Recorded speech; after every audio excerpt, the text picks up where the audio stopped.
Saya sudah lega menemukan Indonesia yang akan datang, yang akan luar biasa. Jadi saya itu tiap malam minta mimpi kepada Allah, minta dikasih petunjuk. Dan seminggu yang lalu sebelum saya menyusun konsep-konsep untuk malam hari ini, saya itu dikasih mimpi oleh Allah. Saya pergi ke Siberia, kemudian mampir ke Ukraina, kemudian mampir ke antara Amerika Serikat dengan Amerika Latin. Kemudian begitu saya pulang ke Indonesia, itu saya melihat tulisan kain yang sangat panjang yang berwarna ungu. Ungu itu warna surga, dan ungu itu dalam bahasa Jawa adalah bangkit, bangun. Kita sekarang ini tertidur sangat lama sambil bertengkar. Besok kita akan bangun dengan kerukunan dan kemesraan, gitu ya. Dan di kain panjang berwarna ungu itu saya membaca tulisan Lailatul Qadar.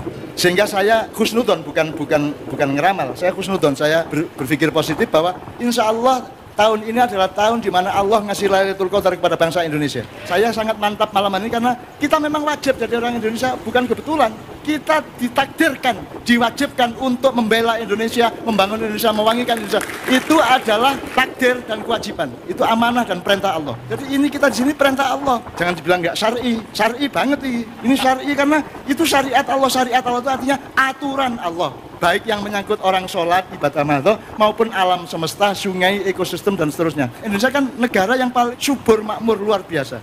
Tongkat kayu dan batu jadi tanaman, kurang piye ya. Tidak ada di seluruh dunia, hanya Indonesia yang sesubur itu, semakmur itu, dan rempah-rempahnya tidak terbatas. Betul tidak? Covid sebenarnya kalah sama rempah-rempah. Kalau Anda melihat kurva atau grafik keterpaparan Covid di Indonesia dengan di negara lain, Anda akan kagum. Dengan penduduk sebanyak ini, dengan kesembronoan rakyatnya dan keberanian rakyatnya untuk tidak pakai masker, ya toh, ngawur di mana-mana, nekat di mana-mana. Seharusnya yang terpapar itu kan ratusan juta, betul enggak? Tapi faktanya tidak. Malaysia lebih banyak, Vietnam lebih banyak, penduduknya hanya 1/10 kita. Jadi kita ini bangsa yang dahsyat, bangsa yang top. Tolong setiap pemimpin menyadari itu dan berangkat mensyukuri masa depan Indonesia dengan kesadaran bahwa Indonesia adalah bangsa istimewa. Tanahnya istimewa, tanamannya istimewa, rempah-rempahnya istimewa, mentalnya istimewa. Tidak bisa dibikin sedih, Bu. Tidak bisa sedih. Sudah jelas tidak bisa makan. Sudah jelas jualannya tidak laku, sudah jelas susah di rumah terus dihilang-hilung sampai ngiler. Tapi yang guyang-guyu, cengenges saya, ketepuk aja merokok aja, itu bangsa Indonesia kok, gitu. Bangsa yang tidak tertandingi. Kalau orang Amerika mengalami kayak Anda, modern. Orang Jepang, orang Cina mengalami kayak Anda, modern. Tapi kita tidak. Kita tetap bangkit. Kita punya Bung Karno di dalam jiwa kita. Saya tidak mengatakan Bung Karno itu nabi apa enggak, tapi pokoknya kan faktanya kita itu punya Bung Karno. Mbah itu luar biasa. Yang orang Jawa ngerti ya bahwa Mas Joko kelingan ya. Di Jawa itu Mbak Puan, ada namanya Mbah itu sampai 18 tingkat. Buyut, canggah, wareng, udek-udek, gantung siwur, gerupak sinte, debok bosok, gali asem, gerupak waton, cendeng, giyeng, cumpleng, ampleng, menyaman, menyo-menyo, dan ke-18 trah tumerah. Jangan ketawa.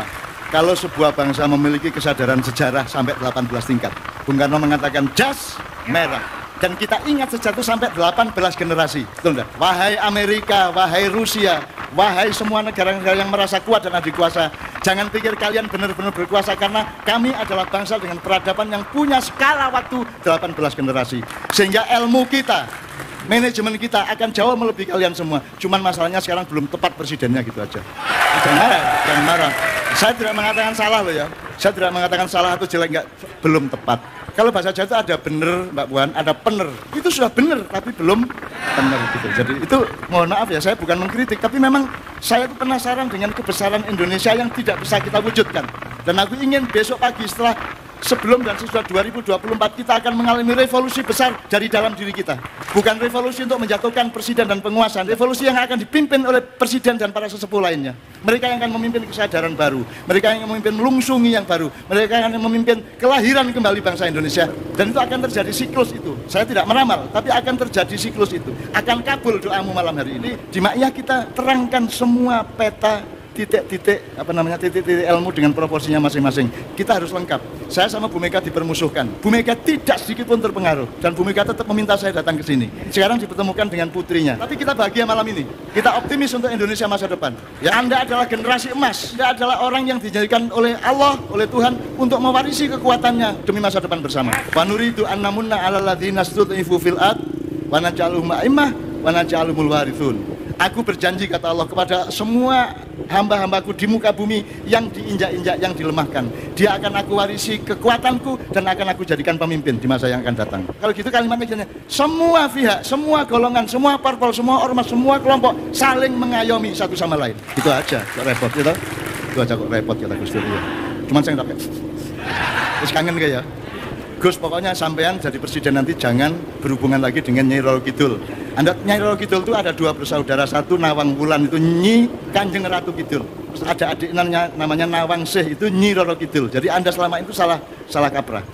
Yang Anda maksud Nyi Roro Kidul sebenarnya adalah Kanjeng Ratu Kidul kakaknya. Jadi itu ada 2 bersaudara. Saya sering ketemu di Selatan Keraton di Jogja sana. Saya sering ketemu. Ya salam ya, sampean adiknya Mbak Yuni. Nek sampean adiknya aku Mbak Yuni, sampean Mbak Yuni aku adiknya gitu ya. Anggitmu kontok sing gelem tak kabeh ya gelem arek-arek dapurane arek-arek gitu.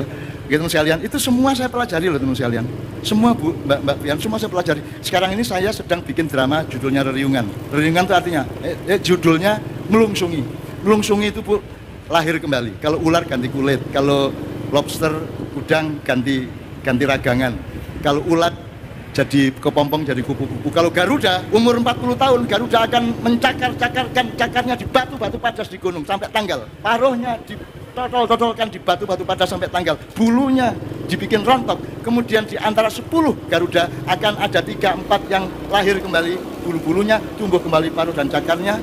Kemudian jadi Garuda yang sakti perkasa. Dan aku minta Anda semua adalah Garuda yang sudah melungsungi dan menjadi Garuda baru. Garuda baru yang akan melanglang buana dan memimpin kesejahteraan seluruh dunia.